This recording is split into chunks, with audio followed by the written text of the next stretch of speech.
Okay, there's been so much drama with Musk and Trump and their breakup. And Musk is on Twitter calling Steve Bannon a peak R word over and over and an R word communist. And we could just dive into that. We've already done about 4 episodes on it. But there's just other stuff we have to cover that's super important. So do not leave us. It's important that we all know all of this stuff. And of course, Fleabag Donald Trump has run his golf course, Bedminster, into the ground. Put this up. Trump's Bedminster Golf Club flagged for 18 health violations in latest inspection, earned lowest grade in county. Okay, so here's what I have to say about this. MAGA, 77 million of you. He's bankrupted everything he's ever done. Bankrupted casinos, fraud with the Trump University. Who would sign up for that is beyond me in another podcast, psychological episode entirely. And then he obviously, Bedminster Golf Club is a flea bag. It's a total roach motel. A surprise to no one. How is it that MAGA people think that this man is going to be good at the federal government? It's just unbelievable how much deference the American public is willing to give somebody who happens to have zeros behind their net worth in a bank account somewhere. It's fundamentally a flaw of the American public to assume that because somebody has wealth and or access to wealth, that they're good at anything. And that's something America needs to reconcile, whether it's this Bedminster golf course, Fleabag University, Fleabag tennis shoe brand, Marie Antoinette and the Oval. He drives everything into the ground. He drives everything into the ground. And I think a lot of the American people and the fascination with Donald Trump came from The Apprentice. And I think that a large shortcoming is that people just assumed because he was a boss on TV, he ran a good business, and nobody took agency and did it, even a light Google search to know what a fraud he was, because everybody in New York knew he was a fraud because that's where he was his whole life. He was universally known in Manhattan and ostracized. But I think TV made people think, oh, he's a great businessman. Yeah, and he's very good about optics, the illusion of wealth. And he, even before The Apprentice, I remember in the late 80s, early 90s, I remember Trump and the gold and the penthouse in Manhattan, and he was good at branding. He's very good at optics and branding, which is just the illusion. He's good at that. He's very good. And when you translate that to running a government, he's very good at propagandizing, because that's what that is propaganda. So basically, he's been propagandizing himself for a very long time prior to even being in politics. But okay, so this is a weird thing that Trump is doing. And we have children that are ranging from age 18 to 24. So we understand young people. We love our children very, very, very much. They should not be in charge of anything at the federal government. Trump and his ex-boyfriend, Musk, really like hiring teenagers and people in their 20s. Put this up. 1 year out of college and with no apparent national security expertise, Thomas Fugate is the Department of Homeland Security official tasked with overseeing the government's main hub for combating violent extremism. And this one really hits hard for us that live here in Oklahoma. In 1995, there was the bombing of the federal building, and everybody in Oklahoma, it was terror in the heartland. It was horrible. I remember when the bomb went off, and there was this effort to address right-wing extremism. And if any group of people should fight against anti-government right-wing extremism, it would be the citizens of Oklahoma. And much to my surprise, these citizens in this state vote for parties that cover for right-wing extremists, vote for parties wherein Timothy McVeigh's hate and conspiracies were born. And the fact that that hasn't been reconciled and called out here on a local level is fascinating to me.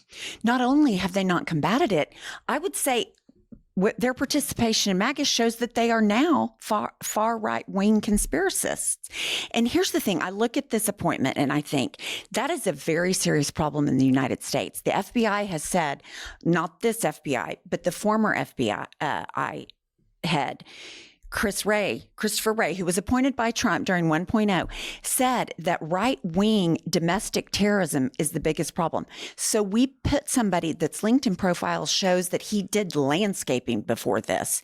And then you have Kristi Noem in charge of the homeland. And then you put Pete Hegseth in charge of the military. And all of that tells me we don't give a shit if we're attacked because we're putting incompetent people in charge of our safety. Don't you think it's not we don't give a shit, it's that we want to empower loyalists that are willing to break the law for Trump because he will pardon you. I think it's even deeper than that. It's more intentional. It's more pointed. They want to make sure there are no investigations into the Proud Boys and all the anti-Semites and all the racist groups. They want to make sure they are an armed militia that's ready to go. I mean, that's teed up. And as when you see what happened in Oklahoma City, when these people and Timothy McVeigh wasn't just a lone wolf. He was with he traveled around with all of these extremist groups. These extremist groups that did the Oklahoma City bombing are the same as the extension of MAGA. Right. It's never been dealt with because of right-wing media, Rush Limbaugh and then Fox News and Alex Jones and all these other flea bags. They rile up this white rage. And this white rage in this country is something that has got to be reconciled. These people are so fearful of globalism. I'll tell you just a personal anecdote. I was at this function for my son and with other parents.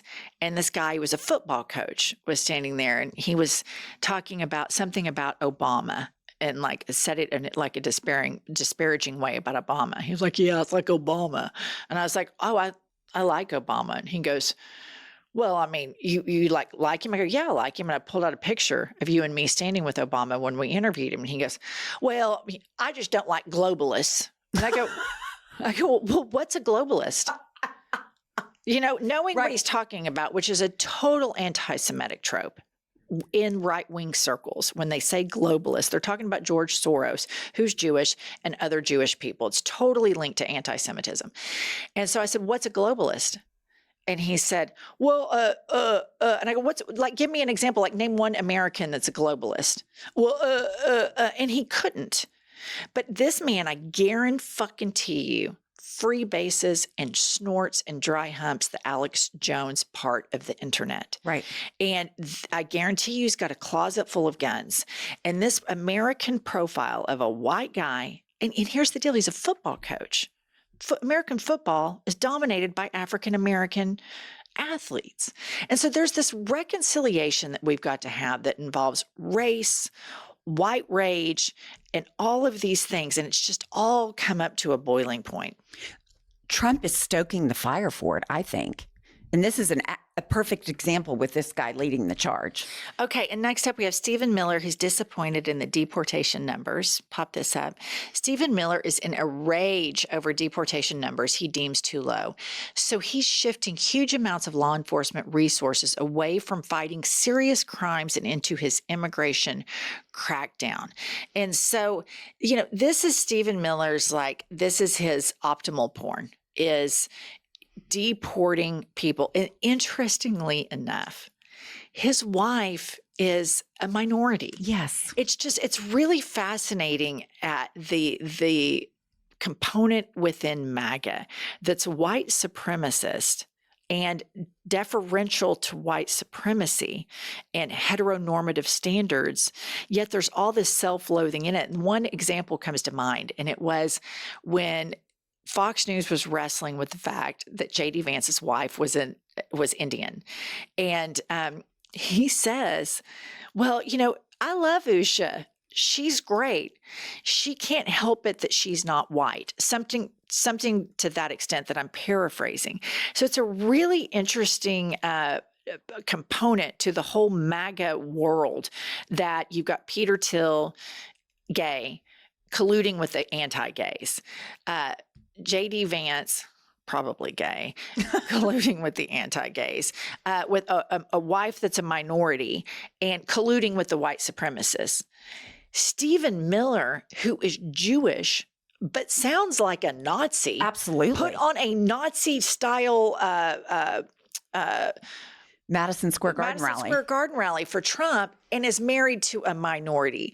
So there's the psychological case study of the self-loathing in all of these people, like Stephen Miller being a Jewish Nazi, anti-gay gays, anti-women women. It's really phenomenal what's going on with the cognitive dissonance with all of them. Well, I think that cognitive dissonance is what is on parade with the MAGA movement all the time, because they are impossible. You cannot make them critically think. Okay, and then one more headline, Rolling Stone magazine. Yes, the Trump admin is still very much attacking abortion rights. The administration rescinded Biden-era guidance requiring hospitals to provide emergency abortions regardless of state law. And this is the part where a lot of MAGA are going to have to find out that a lot of religious Republicans were very anti-gay, and then they have a gay child or a gay grandchild or a trans, and then they find enlightenment or they turn into complete assholes. Those are your two choices. With this, there's going to be a lot of people that it never occurred to them that abortion was health care.